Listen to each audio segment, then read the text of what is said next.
आज 20 साल बाद वो अपने शहर लौटा था। रेलवे स्टेशन से बाहर आते ही एक टैक्सी ली और निकल पड़ा उस मोहल्ले की ओर जहाँ कभी उसका परिवार रहता था। उसके पिता रमेश, माँ सरिता और उन दोनों का लाडला वो स्वयं अमन। टैक्सी में बैठते ही वो यादों की दुनिया में खो गया। तब वो 8-9 साल का था। पूरे मोहल्ले में धमा चौकड़ी मचाते और स्कूल में पढ़ाई के साथ ही ढेर सारी शरारतें। अपने माता पिता का इकलौता बेटा था और बहुत सारे मंदिरों में मिन्नतों के बाद शादी के 10 साल बाद हुआ था, तो कुछ ज़्यादा ही लाड प्यार से पल रहा था। कितनी ही शैतानी कर ले, माँ बाप कभी उससे नाराज़ नहीं होते। कोई चीज़ की मुंह से निकली नहीं कि शाम तक अमन के पास होती, फिर चाहे वो वीडियो गेम हो या साइकिल। ज़िंदगी बड़ी खुशी से बीत रही थी। लेकिन ये ज़िंदगी है, यहाँ खुशी के पल बीतते देर नहीं लगती। एक दिन अमन के पिता रमेश को ऑफिस में चक्कर आ गया, जिसे उन्होंने नज़रअंदाज कर दिया। लेकिन फिर आए दिन ऐसा होने लगा। रमेश ने डॉक्टर से बात की तो उन्होंने कुछ टेस्ट कराने की सलाह दी। उस दिन ऑफिस से लौटते समय रमेश डॉक्टर से भी मिलने चले गए। वहाँ बताया गया कि उनके दिल में छेद है और अगर उनका जल्द ही हृदय प्रत्यारोपण नहीं किया गया तो उनकी मौत भी हो सकती है। रमेश ने जब इसका खर्चा पूछा तो डॉक्टर ने 20 लाख रुपए बताया। एक आम से सरकारी क्लर्क के पास इतने पैसे नहीं थे। घर आकर सरिता को बताया तो उसकी आंखों के आगे भी अंधेरा छा गया।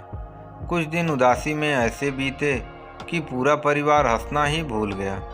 इतने पैसे तो किसी से मांगे भी नहीं जा सकते थे। अंत में हर ओर से हार कर बेमन से ही सही रमेश को अपना घर बेचना पड़ा।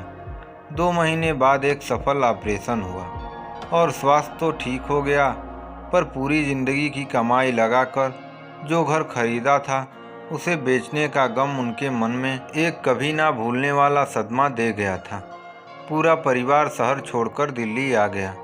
एक किराए के कमरे में रहने लगा। जिंदगी फिर से चलने लगी। लेकिन बड़े होते अमन ने महसूस किया कि उसके पिता आज भी अपने घर को हर बात में याद करते हैं। वो घर उसके पिता का सपना था। पूरी जिंदगी की जमा पूंजी लगाकर वो घर बनाया था। उस घर से उसके माता पिता की आधी उम्र बीती थी। अमन का भी जन्म वहीं हुआ था। कितने ही त्योहार मनाए थे, हर अच्छा बुरा दौर जिया था। लेकिन अब वो सपना सिर्फ याद बनकर रह गया था।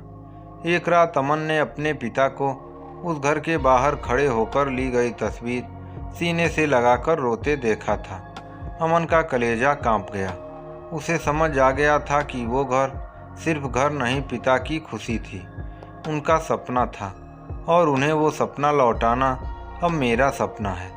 उसने अपना पूरा ध्यान पढ़ाई में लगा दिया और एक दिन उसकी मेहनत रंग लाई।